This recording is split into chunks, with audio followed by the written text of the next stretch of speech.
Happy Sunday, happy Sunday, happy Victory Sunday. That hasn't been said for almost a month now. We went on a month hiatus of Victory Sunday, and we finally have a victory on homecoming day in the 1972 uniforms on a 1972 field. Trojans defeat the Cornhuskers 28-20. Jayden Maiava gets his first start, and things are looking up, as some will say. We got the tripod here today on this Victory Sunday. Long time no see from the tripod. We got the Madman. We got Ryan Dyrud. Madman, how are you doing today? Doing well, Coach. Doing well, Ryan. Great to have all of us together after a few weeks. Happy Sunday to all, and so excited to jump into things. Ryan, how are you doing? Yeah, what's up, guys? Miss you guys. So thanks for holding the fort down. But glad to be back with you. It's Christmas season officially in the Dyrud household. No, it's not. It's Thanksgiving. It's Thanksgiving. November 1st is Christmas season. We see the beautiful tree back there, Rye. Absolutely. Yeah. But anyway, good to see you guys. So it's funny because I saw something that says if you ask somebody when does Christmas start, is it after Thanksgiving or after Halloween? If I ask my sister-in-law, who's Canadian, she could technically say after Halloween because her Thanksgiving is in October. So she that's right. You celebrated that, didn't you? I celebrated it. Yeah. We celebrate two Thanksgiving a year in the Rowe family. There we go. There's the USC Thanksgiving and the Oregon Thanksgiving. Yeah, she did play volleyball at Oregon. So there you go. Yeah, that does make sense. Oregon barely squeaked it out last night. I was going to say you were almost afforded to talk a lot of S yesterday. Oh man, I was ready to fire it up. He was really quiet yesterday too. I already knew. So something was like, let me check the score. And then when I went to go check the score, I was like, that's why he's quiet today. Typical Oregon guy. They get quiet when their back's against the wall. But definitely, enough about them. Guys, we got a victory yesterday. We got a new starting quarterback, Jayden Maiava, 25 for 35, 259, 7.4 yards, average, 3 touchdowns through an interception. And then the QB rating, 79.4. So this leads to this question, and I guess we could talk about it tomorrow, so let's not lead to it, but we'll leave a cliffhanger. Is he here to stay? That's the question we have to ask. There was a Miller Moss sighting. I saw Miller Moss talk to Patrick Mahomes III at the end of the game, so Miller Moss seems like he's in good spirits. We don't know what he's going to do, but let's go around the horn. Let's get your thoughts about the game. Ryan, you were there. I was supposed to get a press pass for that, Jamal, but you know how Ryan does me all the time. I can imagine. I can only imagine. How I do you. I'm not the Wizard of Oz that controls these things. Ryan, you were there. What was the atmosphere like for homecoming? What did you think about yesterday's game? Yeah, I mean, up and down game for sure. Interesting atmosphere. A lot of Nebraska fans. It was good for TV because they wore red, so you couldn't tell, but there was definitely a lot of Nebraska fans there, which is good. We knew Big Ten would travel, so it's always fun. But it was a really, I think, fun game. It was up and down game. USC did kind of everything they could to give that game to Nebraska, and what they hadn't done in those 5 losses, they actually found a way to win. So I think that's the thing you can hang your hat on in a good way. But you think about a pick 6, you think about a fumble in the red zone, you think about a missed field goal and a basically given opportunity.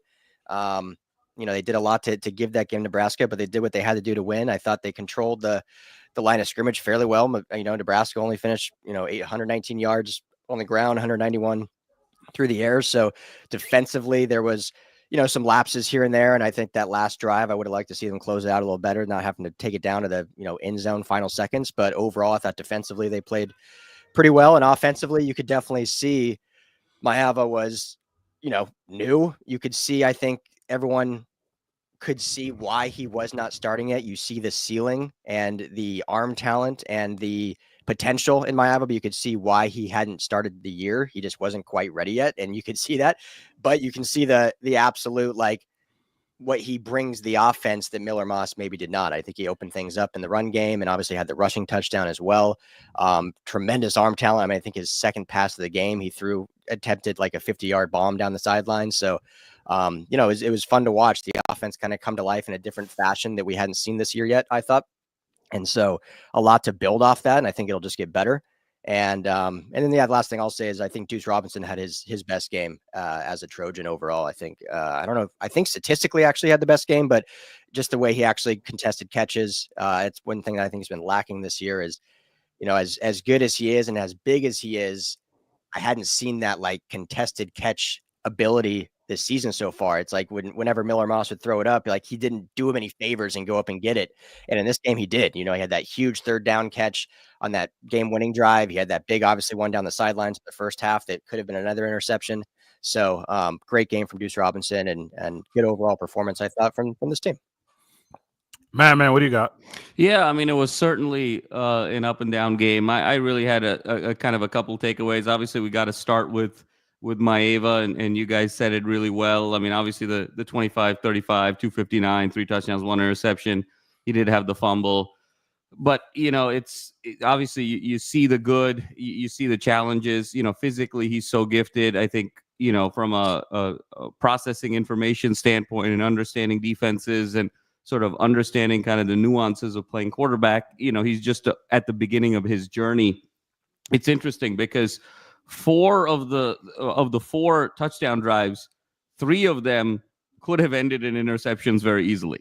So he had the 1 pick six to Sierra Wright, and then obviously had the fumble later in the game, inside the SC's own 20-yard line.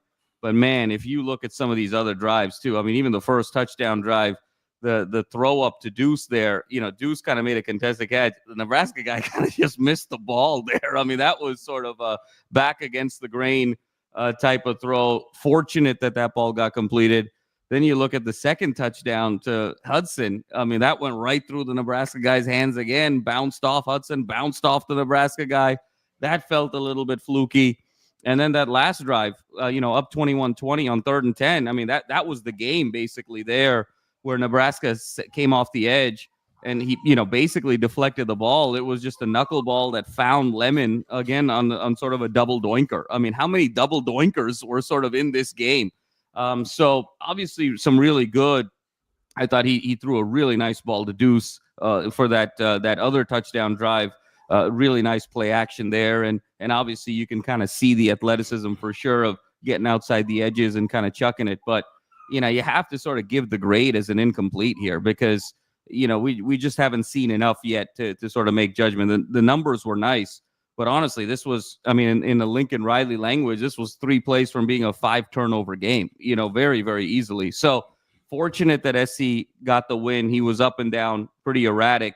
So it'll be good to see him sort of moving forward over the next 2 weeks and sort of build on this. Second takeaway, I thought Lincoln called a really great game and set up a really nice offensive scheme. I think that having Maiava in shotgun with Woody Marks next to him really was able to kind of go back to that kind of zone run scheme, where he's able to sort of set the convoy, weak side offensive lineman pulling into the direction of where the running back wants to go downhill. I thought he did an outstanding job of that. Woody Marks had his greatest game as a Trojan, in my opinion, 19 carries, 146 yards. I think the story of the game was really more Woody Marks than it was Maiava. Maiava might have been the story, but I think Woody Marks was the MVP. And I thought Lincoln did a really nice job with some of that jet sweep action. There was the motioning off of that and, a little push pass to Branch from time to time, a fake push pass, and then giving it to Marks. So there was some really nice sort of actions there, and then allowing Marks to go in the flat and be a receiver. He had one play in the second half where the second quarter where, they moved the play in one direction and then threw it back to Marks to sort of set up the convoy off of that action. And then, of course, from that scheme, getting Deuce Robinson open on that play action where Robinson was set up more as a tight end than he was a receiver. So I thought Lincoln did a really nice job getting the likes of, Maiava kind of comfortable. It started looking a little bit more like the UNLV kind of go-go offense a little bit. He tried to sort of tailor his philosophy to what Maiava had already experienced. And I thought that was a really subtle nuance and an outstanding job by Lincoln in doing that. And that's what propelled Marks, Deuce, even Zach Branch, on some inside screens, started to see a little bit more pop there. And then third, I thought the defense was just really gritty. I mean, I don't think this is a defense that's necessarily going to wow you in terms of sacks or in terms of dynamic plays. But I thought 4 guys in particular really battled. And I thought Mascarenas Arnold, Cobb, I thought Kamari Ramsey, and I thought Jalen Smith, the 4 of them just battled so hard in this game. The 2 linebackers did a really nice job of limiting Nebraska's plays, even when they got to the second level, to sort of contain it from there. Nebraska only had 310 yards total offense. And then I thought Jalen Smith did an outstanding job off of that Raiola interception. And Kamari Ramsey made some absolutely huge plays. I mean, there was one open field tackle on the Nebraska back there in the fourth quarter where if he doesn't make that tackle, that could have been a touchdown down the sideline for Nebraska. Nebraska could have taken the lead in the fourth quarter. And I know Kamari Ramsey was banged up and hurt, and he still sort of battled through it and made some huge plays. So overall, I think it was up and down.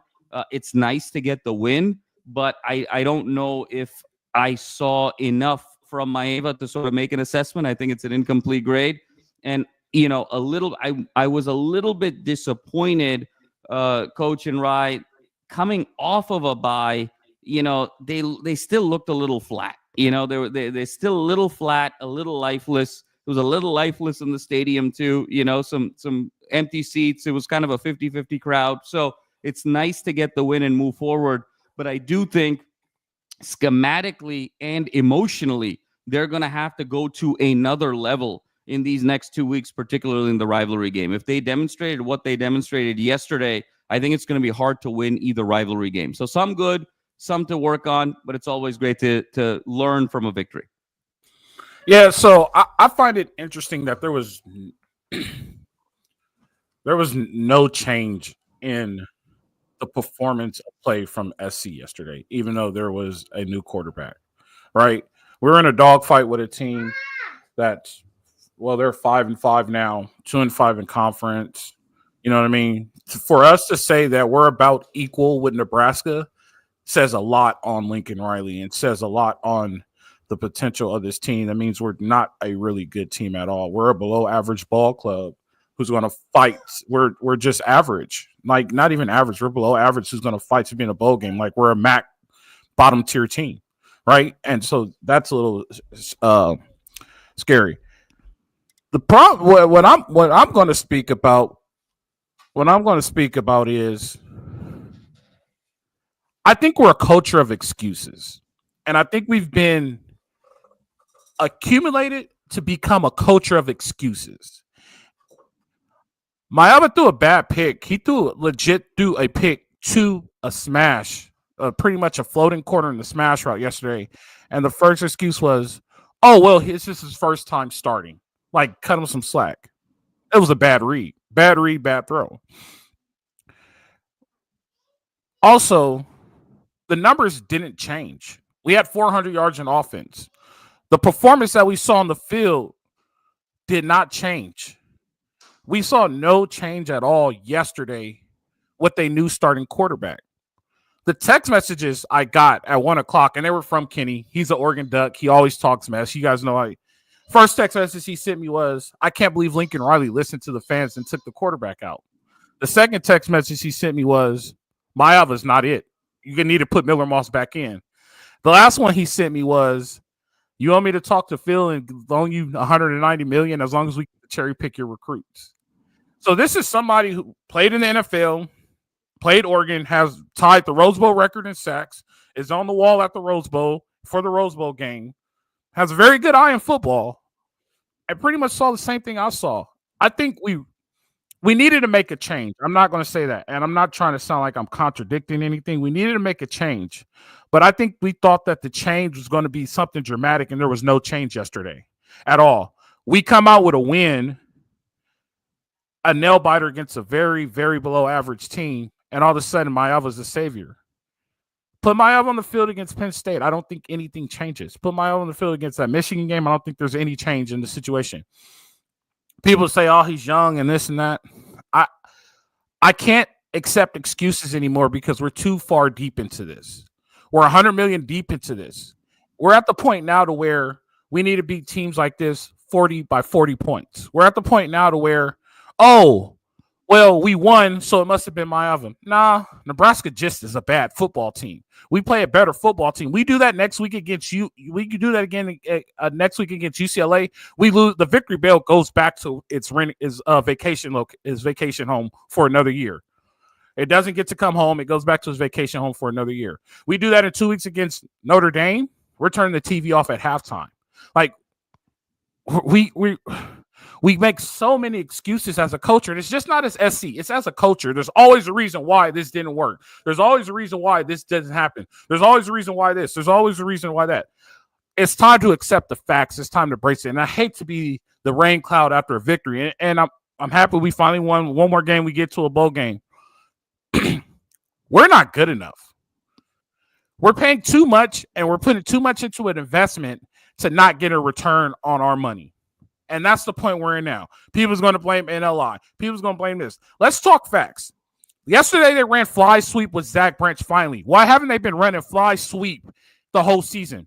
Nothing was stopping Miller Moss from running fly sweep. All you do is catch and pitch forward. Miller Moss is able to do that. They were running sprint action. Miller Moss is one of the best quarterbacks that could throw on the sprint. They were also running, like you said, Jamal, they were putting winning marks into the flats and running things like that. They could have done that with Miller Moss.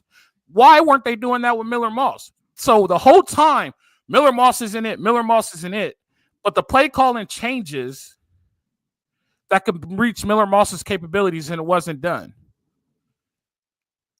It's not good enough. We're still not good enough. Like, I mean, just all the excuses, man. Just all the excuses that we have. Oh, Maiava is the reason why. No, next week we play like that, we lose. 2 weeks we play like that, we lose. Like Ryan said, we did everything we can to give the ball back to give this game away. You think if we give the game away to Notre Dame, you don't think they're going to capitalize on all those opportunities? Absolutely. We have to be. I mean, I walked away from that game yesterday not impressed. I was like, I can't believe this. I was more pissed off because I'm like, damn, I wish I was able to wear that jersey.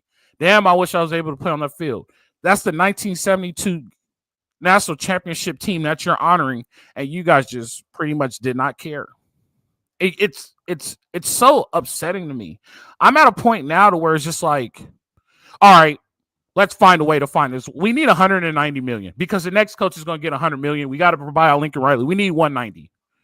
That's where I'm at now. And I know you guys hate the fact that, we still won. We won to a very below average football team. So we went to a below average football team by 8 points. So at this point, are you saying that we're a below average team? Stop with the excuses. Let's talk truths. We're a below average football team. That's exactly what we are. For 190 million, we're paying a head coach to be in a below average football team. Not in 190, 100 million. He's a below average football team. What are we going to do? How do we fix it? If you walked away from that game impressed, was like excited for the future, we have problems as a fan base. We have problems as a culture. We have problems as a program. That yesterday was not good enough. I'm sorry. I know we won, but it just wasn't good enough.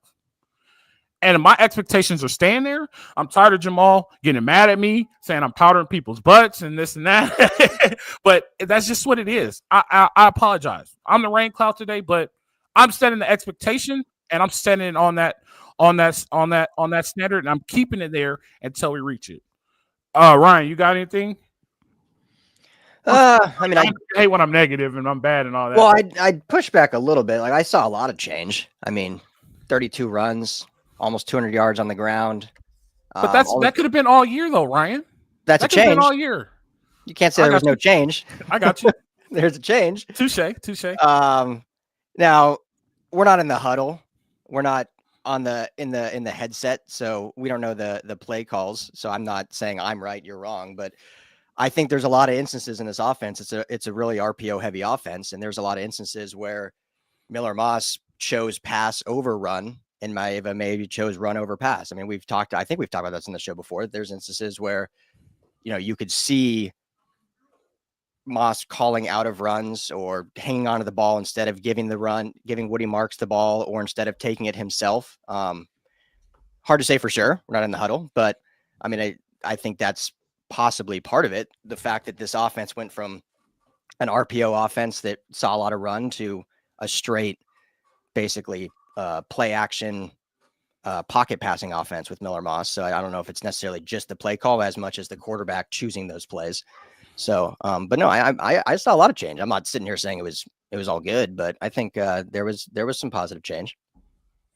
What do you got, Matt, man? Yeah, no, I mean, I hear both of you, and I think you're sort of both right. I mean, I think the question is, yes, it's different, but is it better?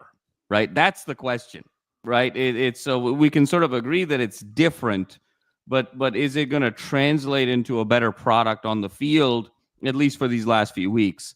And I think it's an incomplete. I think it's a TBD, because this sport is so much at the margins.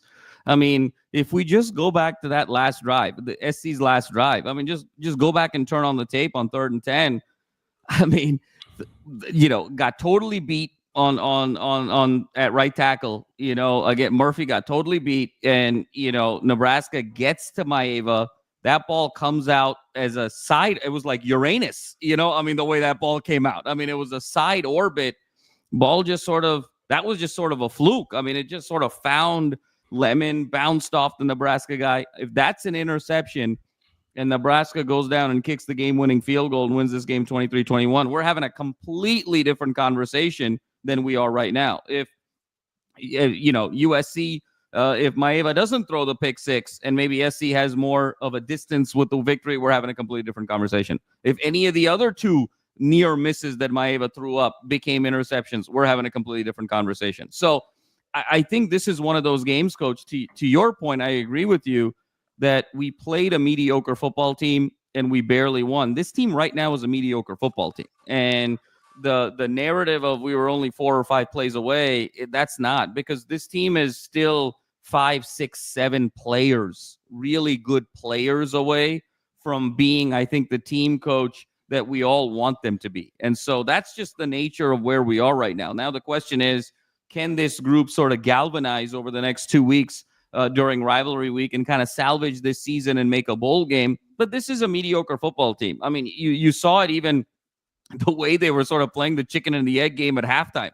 Like nobody, at the end of the half with 2 minutes to go, nobody was calling timeouts. Nobody was trying to get the ball back. Like everybody was trying to avoid the mistake. You could tell that Holgerson didn't really have a ton of confidence in Raiola, and Riley didn't have a ton of confidence in sort of the Maiava precision and decision-making. He definitely opened up the playbook for Maiava. So you saw kind of two coaches, even at the end of the half there, sort of say, okay, we'll just kind of get to the end of the half 14-all. It was two very, the text messages that were sort of going on in my threads, I said, these are two very evenly matched mediocre football teams. We saw a mediocre football game yesterday. And so let's see the evolution here with Maiava after a start as he gets more comfortable.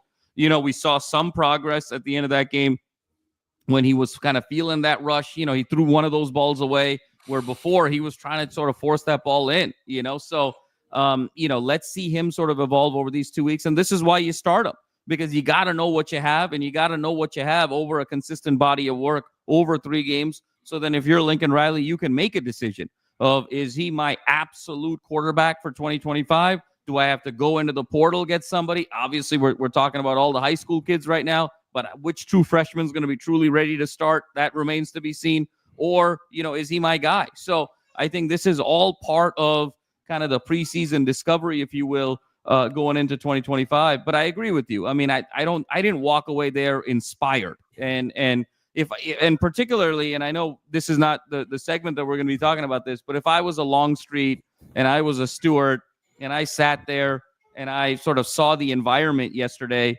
I don't know if I'd be sort of inspired to come to USC, to be very honest with you. I mean, it was kind of a lifeless stadium, 50-50 crowd, and it was kind of a mediocre football game. Now, hopefully, the coaching staff is selling them a bigger vision behind the scenes.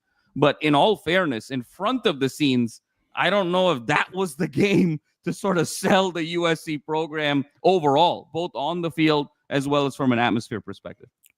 Well, it was a 1:00 game. So the good thing about 1:00 games is that you get to enjoy the LA lifestyle a little bit earlier. So I think that could get you to commit a little bit. I'm looking at the comments. I was saying this.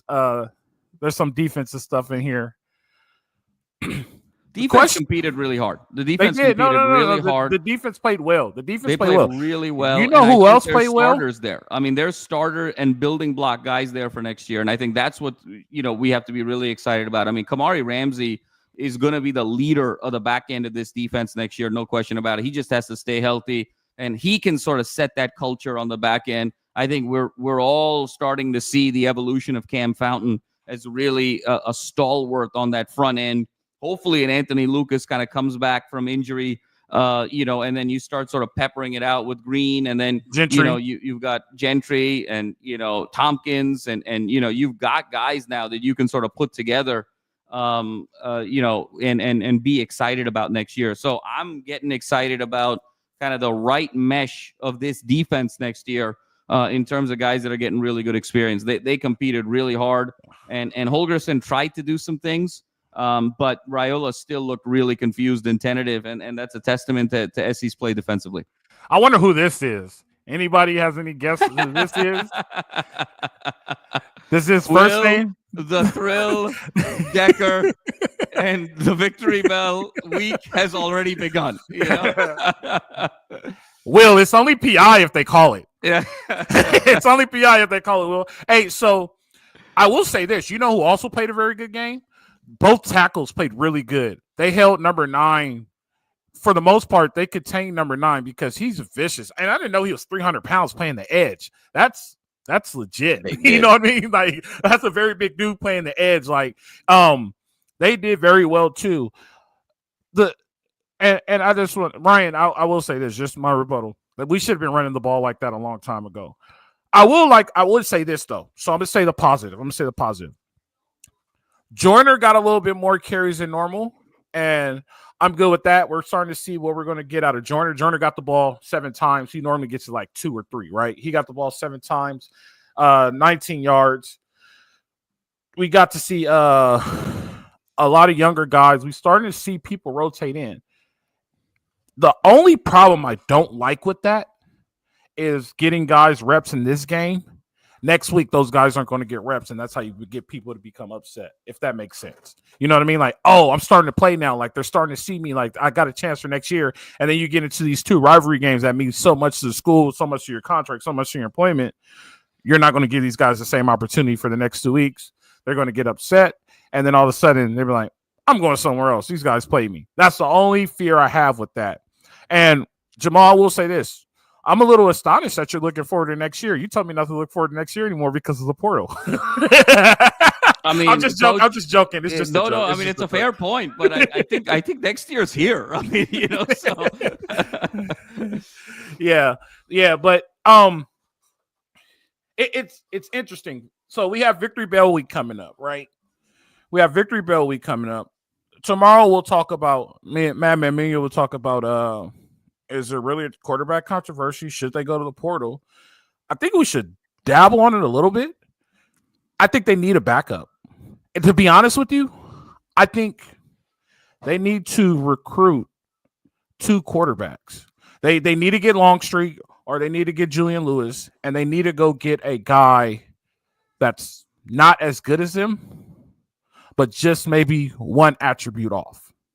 They need to start building depth at this position. This being the one guy thing is not very conducive to an environment for football, right? When you think about it, Pete Carroll had these were Pete Carroll's quarterbacks: Carson Palmer, Matt Leinart, John David Booty, Mark Sanchez, and then Aaron Corp was also in that too, but Aaron Corp never played. But Aaron Corp will kill in Lincoln Riley's offense. He was just ahead of his time, just to let you guys know. But Aaron Corp didn't really get a chance, but Aaron Corp was really good. And then who was after Mark? God dang it. That was Barkley. Barkley. You're right. Barkley and then Sam Darnold. But all these guys were behind somebody. You know what I mean? Like the year of JT Daniels and Sam Darnold, those 3 guys were legit guys, right? They were all behind each other. I still think, and I would die on this hill. People could call me crazy, but you need to create some type of competition and some type of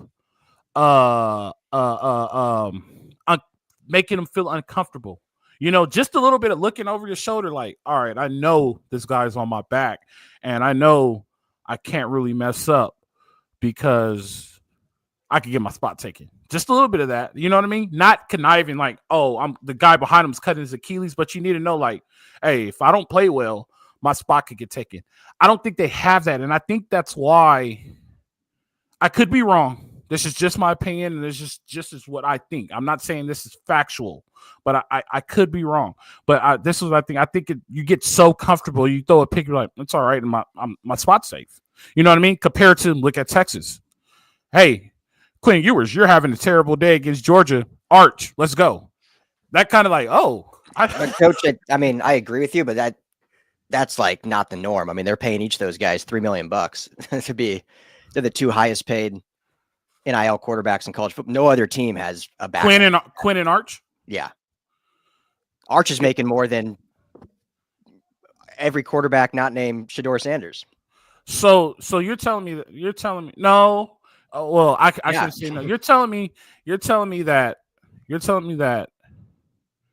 no other college football program has a backup quarterback that's as good as their starter? You have in today's college football, you have your starter, and then you have a 5-star freshman is your backup, and then some walk-on probably. Now, I'm not at all saying I disagree with you. Like, you need to go get competition. I think they'll go to the portal again, and they'll get a 25 recruit. I'm just saying you're not going to have the days of Pete Carroll where you have a quality starter, but you need to have competition 100%. So I'm totally agree with you. I'm just basically saying college football is so different now. You can't just go pick a top 10 QB, have two top 20 QBs on your roster, because with NIL and with the transfer portal, it's just not conducive anymore. Like, the Texas situation is not the norm. That is a rare situation. Yeah. This hold on. Let me find my mouse. This is a good point right here. Look, you remember every Monday practice, Pete had everyone competing for the spot. In fact, it wasn't Monday. It was actually Monday through Wednesday, because they wouldn't make a change on Thursday unless it was injury. But that's actually, you know what I mean? Like, but like you said, Ryan, it just doesn't happen anymore. And I'm kind of shocked that doesn't happen anymore. That's a death to college football. Because let me tell you why. But it happens to an extent. Like, Jacoby Lane didn't play yesterday. I get you. His spot got taken. I got you, but this is what I'm saying. This is what I'm saying. So I'm a quarterback, right? And I'm a starting quarterback for my team. I get drafted. And then all of a sudden, I start to stink it up. And then my spot gets taken, right? They put in the backup. We got to make a change at backup, because in the NFL, they'll make a change at the backup. Everybody's getting paid millions of dollars. Mentally, you're not ever going to get right again. I shouldn't say that, but like, scientifically, you've been for 4 or 5 years, you've been telling yourself, I can mess up because I'm not going to get my spot taken. Then all of a sudden you go to this new situation, you start to mess up, you get your spot taken. How are you able to handle that now mentally, now that you got your spot taken? You know what I'm saying? That's a bad strategy. You know what I mean? Like, I know one guy who should be coach of the year, but he's not going to be coach of the year, and I think it's a travesty. I know one guy that will replace his quarterback if his quarterback wasn't performing. The dude at Indiana. I guarantee you that dude has a backup and is creating competition. I guarantee you that, and I could be wrong. I'm not sure you guys are disagreeing. No, we're not. I'm sort of confused on the points of view. I think that this again comes down to NIL, guys. I mean, look at, we talk about the Texas example, Ewers, Arch Manning. Look at Oregon, Dylan Gabriel, Dante Moore. Look at Indiana with Rourke, and then they got Jackson after that. Indiana just paid Cignetti $8 million a year. I mean, good for Indiana to pull the money together to make that happen. They did it the smart way too, man. It's only $8 million. Way. That was the Mahomes way. Actually, they took a page out of Kansas City Chiefs playbook with how they dealt with Mahomes. That's how Indiana dealt with Cignetti. Brilliant job by Indiana, by the way. But I think if you're just a top program, I'm not saying Indiana's a top program historically, but when you look at sort of these perennial sort of blue bloods, you look at Carson Beck in Georgia, who's behind him. You look at Mill Road, Alabama, who's behind him. You have to be able to have the money to pay for two guys. I disagree with this. There's only one way to sort of build a team in today's college football, and what QB1, QB2, QB3 have to be. You just have to have the money to be able to have more than one guy in your QB room, because the money is what's going to keep the kid there for a year, even if he's not playing, and the opportunity to get tutelage and to be ready for next year. And so that's what this sort of ultimately comes down to is, moving forward, are you going to be able to have the resources to be able to kind of create that urgency, coach, to your point, in the room? Because there's a delicate balance there, right? Like, you want the urgency. You want to be able to say, hey, someone's sort of nipping on my heels. I got to bring my A game every day.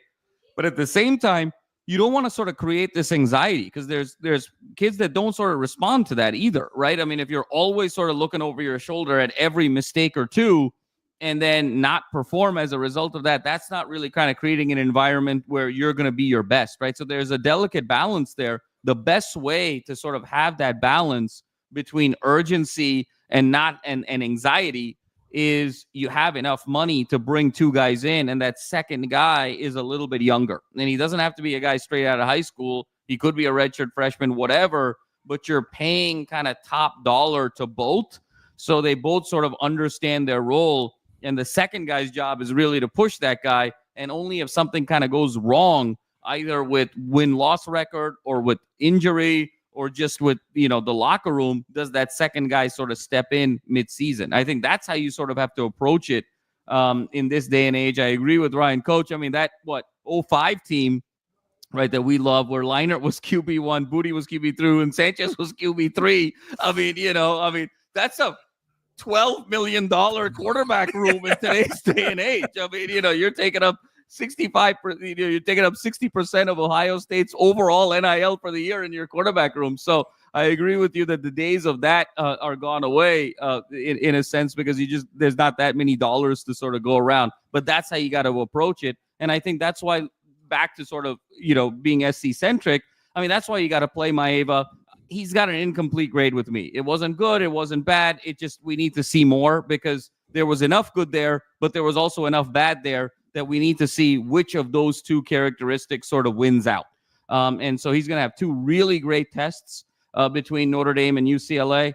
I hate to break it to you, Coach, Miller Moss is gone. Okay, we're not going to see Miller Moss in a USC uniform, like playing meaningful football again. That ship has sailed. Mama Moss has spoken. Okay, that's done.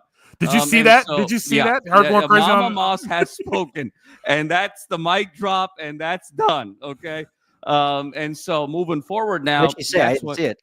Well, she quoted Eisenhower and said that that the scapegoat is the easiest of all sort of outcomes in a situation. So and truthfully, Miller Moss's love for USC it comes from his mother, because of her ties to USC as a professor and grandfather and all of that stuff. So if Mama says I'm done, he's done. Okay, there's no shot at that point.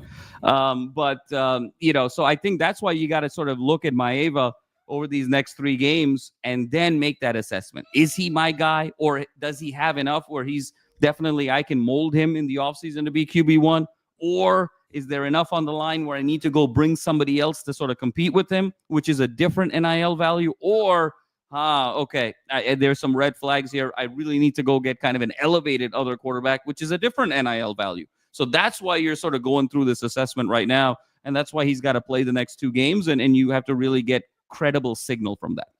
Hey, so I don't know. We'll talk about it tomorrow. I'll write it down. I was going to say, because that is a common thing. Miller Moss isn't fitting in Lincoln Riley's system. Is that Miller Moss's fault, or is that Lincoln Riley's fault? We'll talk about that tomorrow. I'll write that down. I just saw that, and I thought about that actually one day, right in the Metrolink home from work. Like, we're putting this on Miller Moss, but is it really Miller Moss's fault, or is it Lincoln Riley's fault? Well, that's a good topic for the discussion tomorrow, man. I'll write that down so I won't forget, because I have part-time CTE, so I may forget. No, but let's get back to this game. So we got the Bruins next week. We won't have Salute to Troy next week. We'll have the Victory Bell show. Hopefully we can work it out. We get it live from the LAFB Lounge. We'll talk about that. That'd be great. Absolutely. Thrill. It feels like Thrill is already in this show right now. Thrill is in the show. Thrill. Let me see if I can find it real fast. But what I was gonna say is, are we so? And I know you said this, Matt. Man, we're treating this like a preseason, but how far do we go? There it is, right there. How far do we let this is the best way to say it. Do we let this get out of control, or how much do we contain it, right? So let's just say there's a game that's just completely bad, right? Like growing pain game, like Maiava's just not clicking, right? And I know Miller Moss is done, and I get that, and I'm not saying Miller Moss come in, but are we just like, all right, this season's all for naught. Let's just get it all out right now. If we have a bad game and Maiava happens to throw a 5-pick game and he's just not clicking, do we just let it ride? Or do we at some point contain it and just bring it back in? Like, where are limits to this of treating this as a 2-game preseason game? Like, where are our limits to this? You go first, Matt, man, and then we'll pass it to Ryan. I mean, I hope it's not going to kind of come to that, we're not, sort of it's the ultimate doomsday. But I think given Lincoln's history, he really likes to sort of make a roster decision, particularly at his beloved quarterback. I mean, that's his treasured position given his core competency. He likes to make a decision and then stick it out as long as he can. So short of Maiava, again, I said this last week, short of Maiava throwing 5 picks and the crowd like throwing nachos on the field and all of that stuff, like I think you're really sort of working this thing through, because by changing to Miller Moss, and Moss is such a great kid, and he comes from such a great family, and he bleeds USC, like he'll always do the right thing. But I almost don't even know if that's fair to Miller to sort of bring him back and have him sort of compete if he's not really in your future plans. And I think for whatever reason, it feels like a point of no return with Miller Moss. A kid that waits 2.5, 3 years in the program, finally gets a shot, gets the 10 starts, and then gets yanked. It just doesn't seem like you're coming back from that. I mean, stranger things have happened in college football. It's why we love the sport. Just when you think you don't know. But it just sort of, from a human perspective, from sort of an emotional element, it just feels like that chapter has closed. And so as a result of that, I think you're almost doing more harm than good if you're Lincoln Riley by bringing Miller Moss back in, because what you're doing is you're going back to a guy that doesn't necessarily want to be there next year, and then you're pulling a guy that wants to be there next year, and then you're sort of messing with his confidence a little bit as well. So I think that Maiava has the keys to the kingdom over these next 2 weeks. I think the evidence of that is just how open kind of the playbook was for Maiava. There was no kind of conservative play call in there, right? I mean, he took his shots. We wanted to see the whole body of Jayden Maiava, and I think we're going to want to see it in the context of some meaningful games against some feisty teams that are our rivals before you make an assessment. So short of, God forbid, some injury or, just really a tough situation where it's a 4 or 5 pick game, middle of the third quarter, and the fans are just sort of turning on you, and you just need to give him sort of a breather to sort of reset mentally. Short of any of those extreme circumstances, I fully expect Maiava to play every snap over the next 2 weeks. And let me like correct what I was saying. I'm not saying put a Miller Moss in, because you made a good point. What I'm saying is, like, yesterday the playbook was wide open, right? And we get to a game to where it's like Maiava's just not clicking, right? Which is it happens with every single quarterback from the NFL all the way down, right? Maiava's just not clicking. Like, when do we just bring the playbook back and, like, all right, people start to know, like, this is really conservative. Like, when do we, get control of it that Coach, way? and I'll say this, and then I'm hogging the tube too much. No, we'll go to Ryan after. I think they're going to cut it loose next week. The only scenario where maybe they rein it back, maybe a little bit, is in that Notre Dame game, because the bowl game is on the line, right? Let's say things don't work out next week, for instance, and you're sitting at 5-6. Then now there's an opportunity to win that last game or really try and push in order to make that bowl game. So now there's some real stakes. If SC comes back, wins next week, they're 6-5. I think Notre Dame he could do anything he wants in that game. So I think the only caveat there is if you're close on either line to kind of get to that bowl game. I got you. Ryan, what do you think? I don't need to really add much. I don't think there's any. He's the quarterback the rest of the 2 games, and they'll see what they truly have, good or bad. So I don't think there's any reining back or any changes or anything like that. So yeah. You think they just gonna let it fly for the next 2 games? I feel you, Ryan.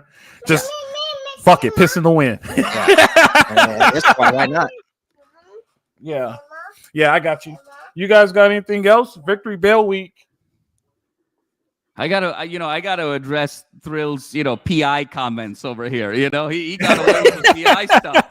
Look, I mean, let's be very clear. That last one was an egregious PI. There was sort of an egregious PI even on the drive before for Nebraska, when they kicked the field goal to make it 21-20. But if anybody deserves sort of the benefit of some calls this year, it is the 2024 USC Trojans. So, it's evened out from a karmic perspective. I don't like to talk much about officiating, but finally SC got some calls go their way in conference play.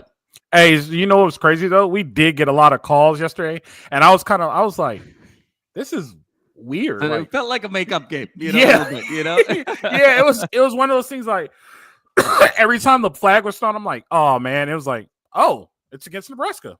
Oh, and then when they showed the penalties, I'm like, this is an evenly called game. Like, I can respect that. I will say this, quick story time.